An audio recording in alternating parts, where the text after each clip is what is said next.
একটা সেট আসলো। তো ওটা ডিসপ্লে চেঞ্জ করতে হবে। তো দেখি আমি ডিসপ্লেটা কী করে চেঞ্জ করি।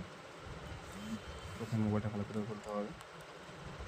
ভালো করে মোবাইলটা খুলে নিয়ে ব্যাটারিটা খুলে নিয়ে ডিসপ্লেটা খুলতে হবে। ভালো করে ডিসপ্লেটা খুলে নিলে এটার যে চারপাশ আছে চারপাশটা ভালো করে ক্লিন করতে হবে।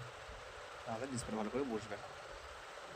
ভালো করে পরিষ্কার করে চারিদিকে ভালো করে আঠাটা দিয়ে দিবে, পেস্টটা দিয়ে দিবে।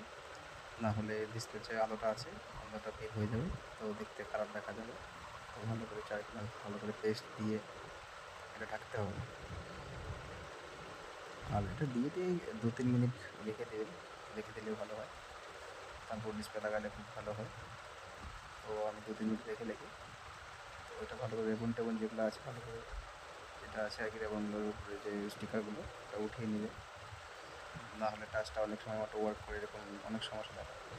আর এটা তো এই টেপটা যে আছে হোয়াইট টেপটা, এটা ডিসপ্লে রেবনের যদি নিচে দিয়ে দাও তাহলে পেজটা ঢুকলে পরেও কোনো ক্ষতি হবে না বা কোনো লাইনিং বা অটো ওয়ার্ক এরকম কোনো সমস্যা দেখা যাবে না আর কি, ঠিক আছে?